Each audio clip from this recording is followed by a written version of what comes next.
was in high school, well, I moved between schools a lot, so every time I was reintroduced to a new school, the first thing that everybody would tell me was that I looked like PewDiePie. And I personally don't take it as an insult anymore. I never took it as an insult, really. And honestly, nobody really ever means it as an insult. It's just, I get it. I kind of have some very similar features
this book.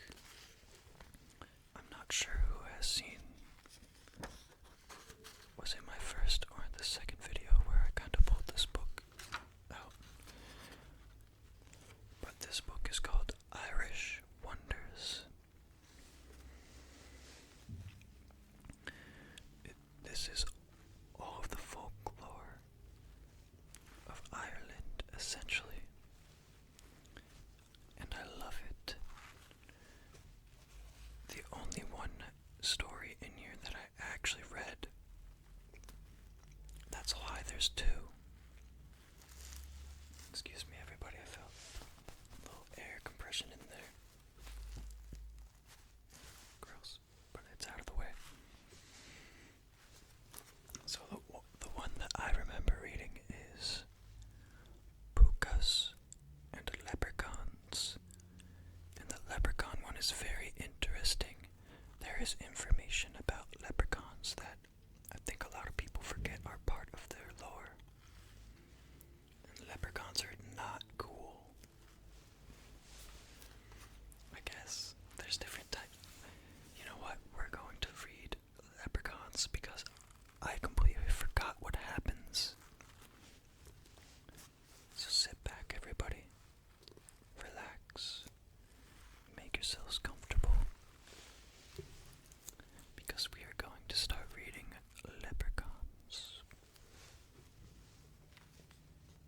First, I have to find the page, and I don't think this book has an index or a table of contents. It surprisingly does have a table of contents.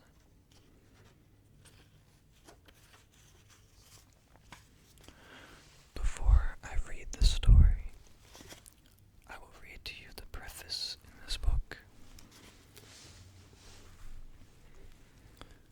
The wonderful, imaginative power of the Celtic mind is never more strikingly displayed than in the legends of fanciful tales, which people of the humbler walk of life seldom tire of telling. I should mention to people that there is awkward wording in some of this. Just the way the sentences are written are a little different, and surprisingly, I have a hard time reading them sometimes. So bear with me. The legends and fanciful tales which people of the humbler walk of life seldom tire of telling. Go where you will in Ireland, the storyteller is there, and on slight provocation will repeat his narrative.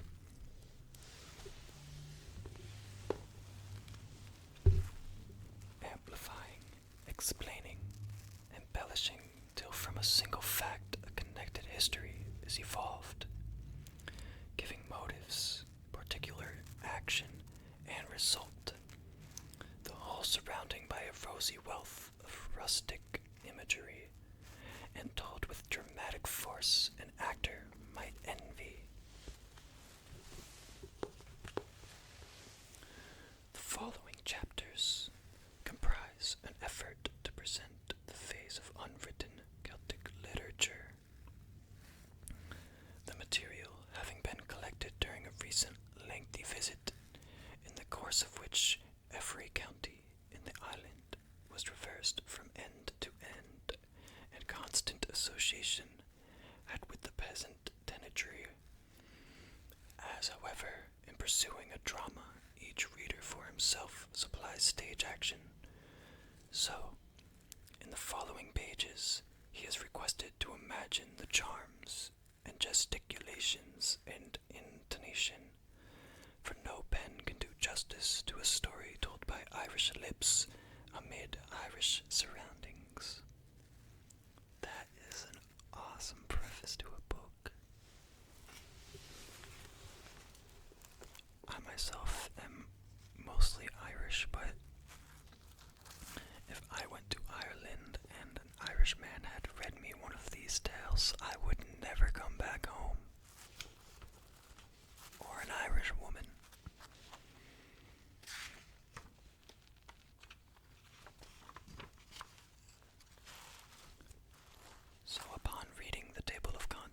myself noticed there's more stories in this book than it says on the front.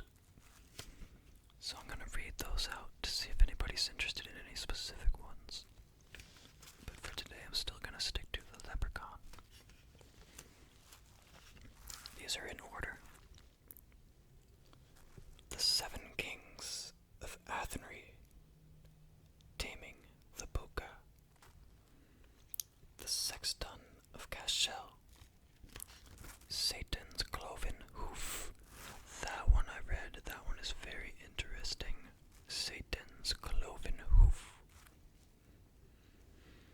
The Enchanted Island, how the lakes were made.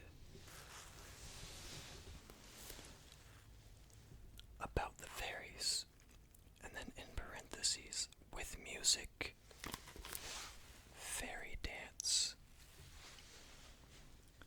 The Banshee, with music, Song of the Banshee. By the way, it's actually in quotation marks. The Round Towers. The Police. I'm interested in that one. That's just called The Police. The Leprechaun.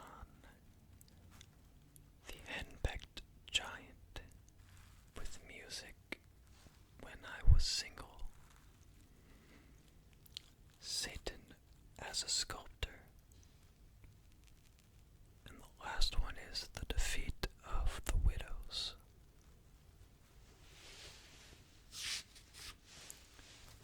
I think you might want to see this.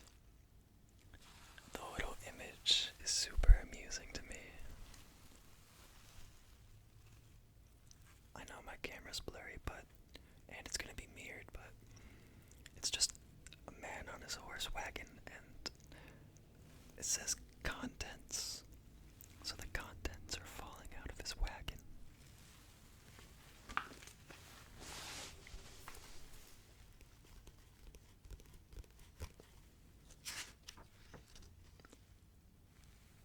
Oh wait, no, this is just a thing. I made that amazed face because I was looking at this and I thought it was more stories, but it's just markers for the illustrations themselves. I was gonna say I would never be able to read through all of those stories.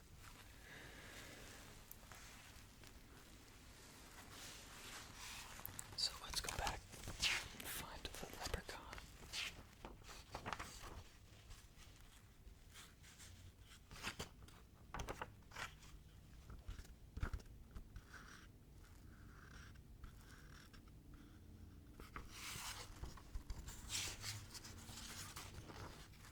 The Leprechaun, page 139.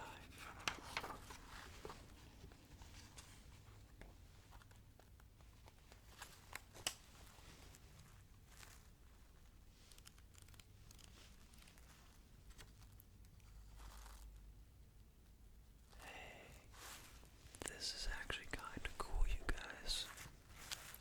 It gives you the sheet music to the songs. I might actually have to learn one of these on a kalimba. Maybe I could bring the kalimba back as well. I'm not sure if people found the kalimba as soothing as I do. It is a little more rough with the microphone than it is in person.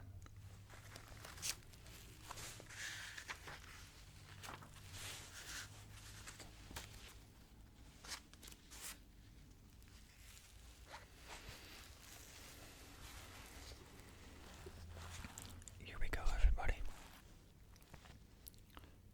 The leprechauns.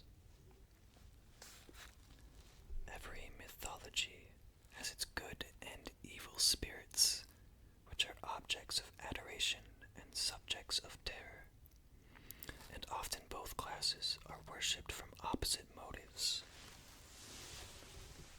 The good, that the worshipper may receive benefit, the evil, that he may escape harm.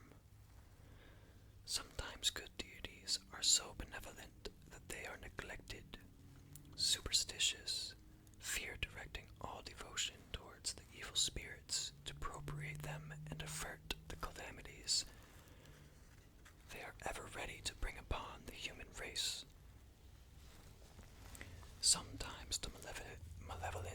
these have so little power that the prayer of the pious is offered up to the good spirits that they may pour out still further favors. For man is a worshipping being, and will prostrate himself with equal fervor before the altar, whether the deity be good or bad.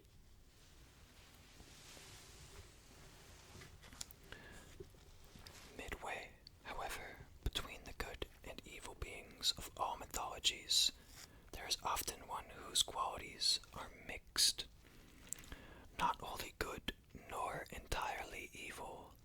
Interesting. But balanced between the two, sometimes doing a generous action, then descending to a petty meanness. I feel personally attacked by that. I am like a little bit bipolar, kinda, so I'm like typically pretty nice, and then sometimes I could just be a huge asshole. Forgive my misappropriate language, everybody, but that is just the truth.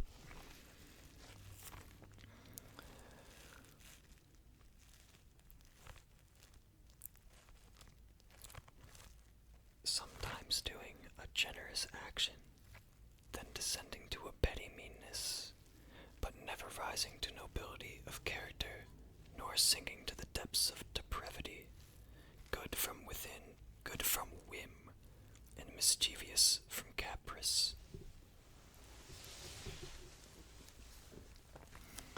Such being is the leprechaun of Ireland, a relic of the pagan mythology of that country.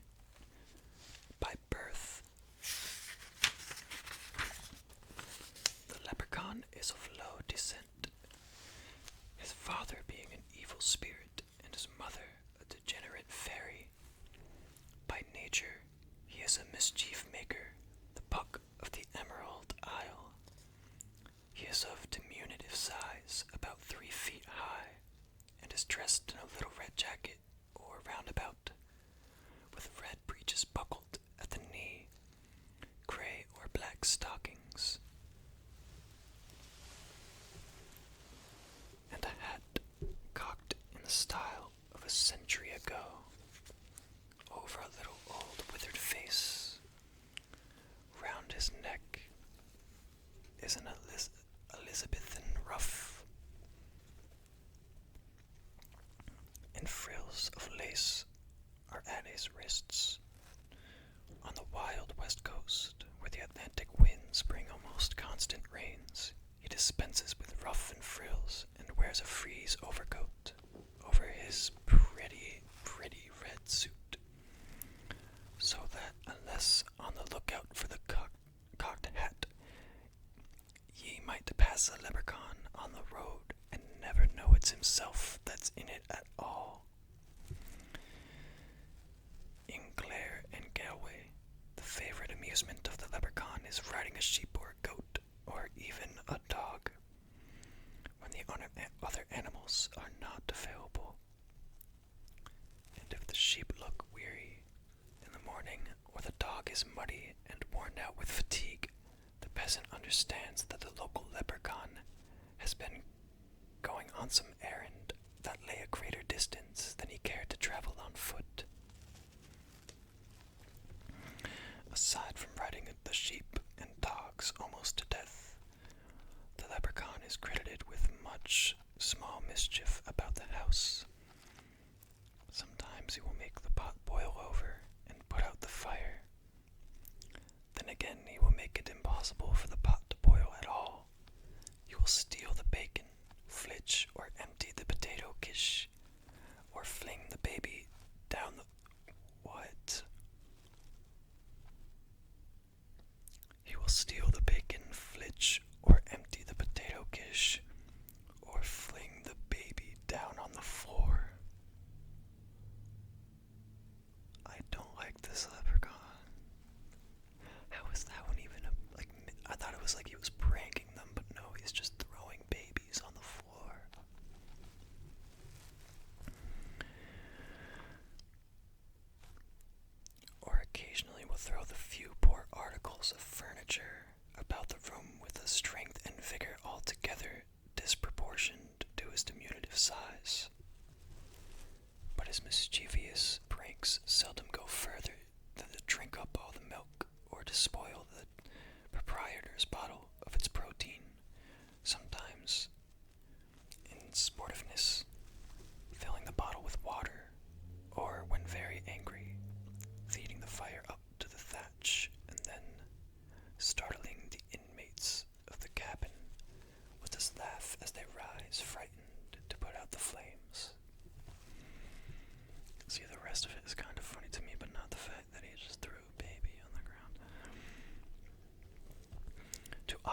these troublesome attributes, the leprechaun is very domestic and sometimes attaches himself to a family, always of the real old stock, accompanying its representatives from the castle to the cabin and never deserting them unless driven away by some act of insolence or negligence.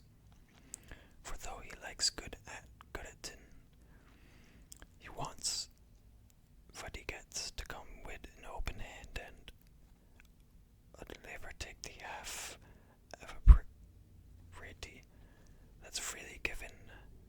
That was some weird Irish stuff right there. Though he likes good eatin', but it's spelled A-T-I-N. Although he likes good eatin', he wants what he gets to come with an open hand and would never take the half of a prate that's freely given than the whole of a quail that's begrudged him.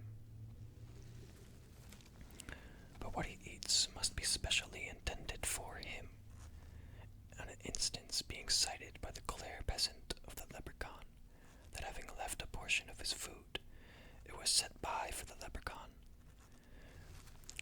Jakers, 'twas a mad as a little waspy wasp, and all that night they heard him working away in the cellar as busy as a nailer, and a sound like a cataract of water going without saying. In the morning they went to see what he'd been at, but he was gone, and when they came to thrive for the wine, bad looks of the drop he left. But all was gone from ivory cask and bottle, and they were filled with say water. Beways of revenge, beways of revenge, oh fat they done him. So he drank all of the alcohol in their cellar as a way of revenge. In different country districts, the leprechaun has different names. In the northern countries, he is the Loggery man. In Tipperary, he is the Lurigadon. In Kerry, the Luricon. In Monaghan, the Cluricon.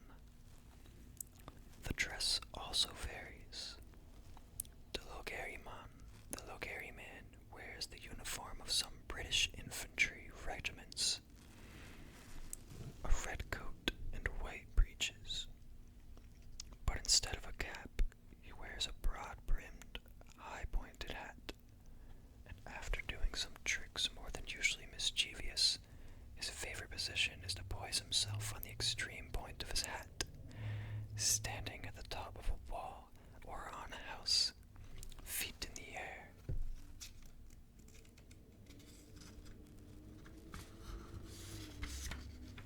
Then laugh heartily and disappear.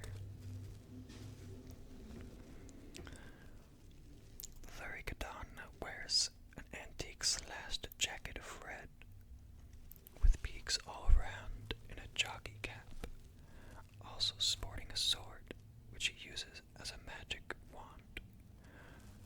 The Luricon is a fat, pursy little fellow whose jolly round face rivals in redness the cutaway jacket he wears,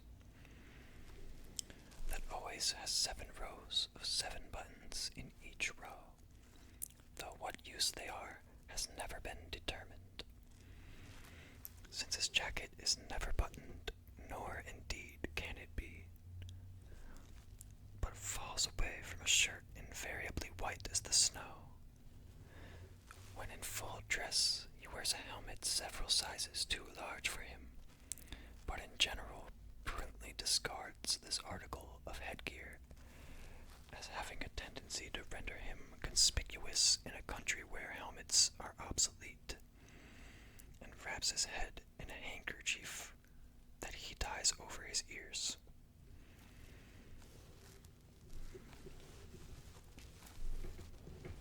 The Clericon of Monaghan is a little dandy, being gorgeously arrayed in a swallow-tailed evening coat of red, green vest, white breeches, black stockings, and shoes that, for the shine of 'em, would shame a looking-glass. His hat is a long cone without a brim, and is usually set jauntily in one side of his curly head. When greatly provoked, he will sometimes take vengeance by suddenly ducking and poking the sharp object of his hat into the eyes of the offender. Such conduct is, however, exceptional, as he commonly contents himself with soundly abusing those at whom he has taken offense. The objects of his anger bearing his voice, but seeing nothing of his person.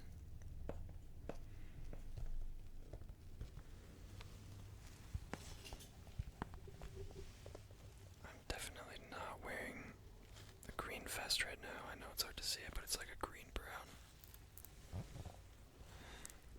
What if I am a leprechaun? No, I'm just joking.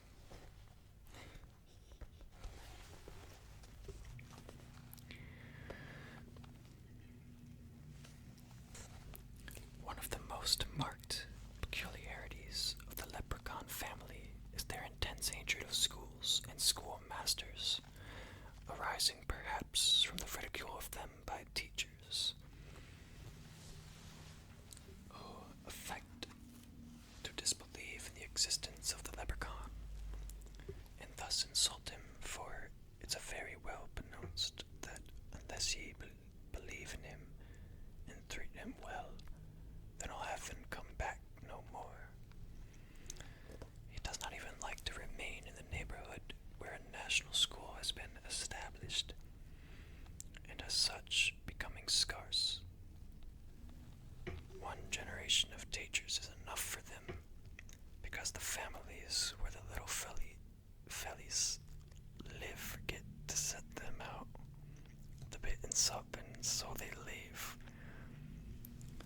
The few that remain must have a hard time keeping soul and body together, for nowhere do they now receive any attention at meal times, nor is it the anxiety to see one of any means so great as in the childhood of men still living. Then, to catch a leprechaun was certain fortune to him who had the wit to hold the mischief maker a captive until demands for wealth were complied with. That is crazy. Okay, everybody. That is only the first half of the leprechaun. And I want you guys to let me know if you enjoyed this and if you would like me to read the second half of the leprechaun in another video. Just in case, I'm going to take a flashcard up here. And yes, I totally have like every essential office supply that you can imagine.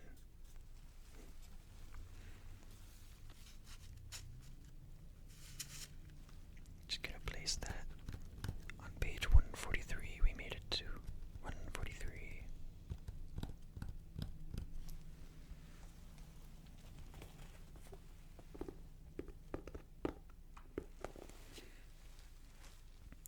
So, I am not going to end the episode here, even though we are done with that little story for now. No, I have another, now I'm stuck in the Irish. I have another little surprise for you. That book just like brought out the inner Irish of me. This is going to either make people really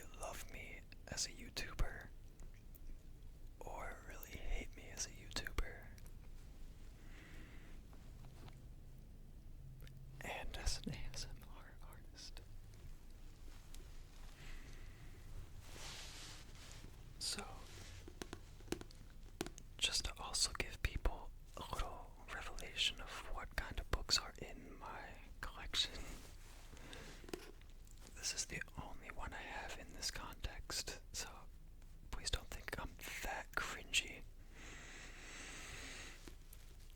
But I have dad jokes too.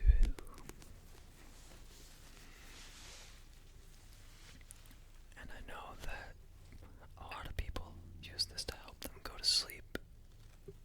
And you might be trying to go to sleep while listening to this. So I apologize if you're trying to go to sleep and you can't help but either unironically laugh at this or pity laugh at this. But I'm going to attempt to read you some cheesy dad jokes. And I myself might laugh because I find some of them, it's like anti-jokes, how they're so unfunny that they're funny. And just me being the person to tell them makes me love and hate myself even more. Okay.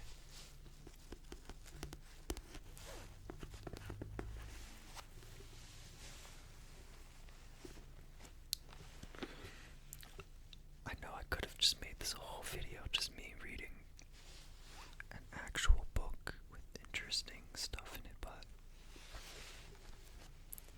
we have to let a little humor out every now and then.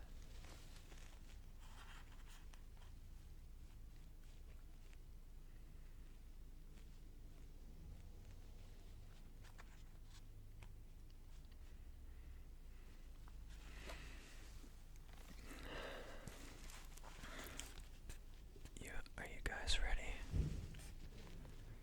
A horse moved in next door.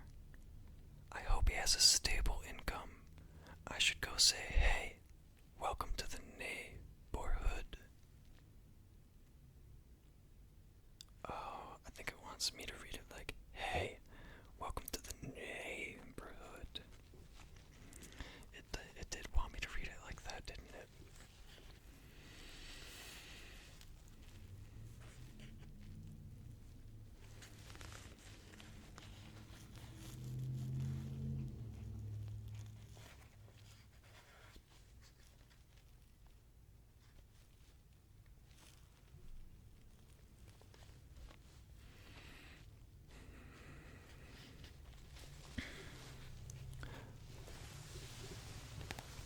Neighbor,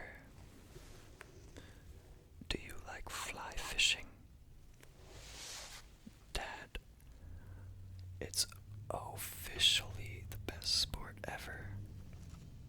Neighbor, what's so great about it? Dad, I don't know, you just get hooked.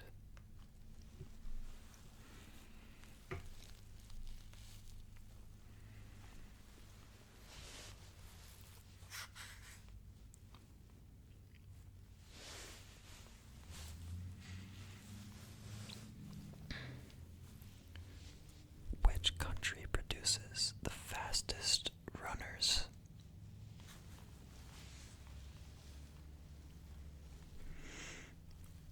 Russia.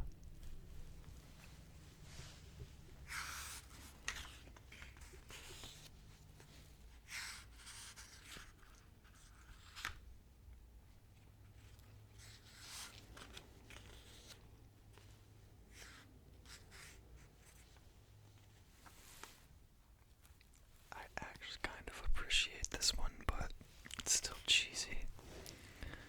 What do you call a Pokemon character who can't move very fast? A slowpoke. That one's almost not even just a dad joke, that one's just like a Pokemon.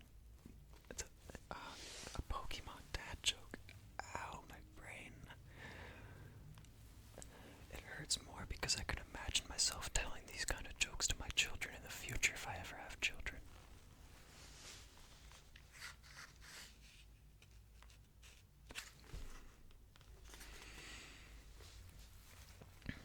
What do you call a black horse wearing Venetian blinds? I don't know what Venetian means. What do you call a black horse wearing Venetian blinds? A zebra.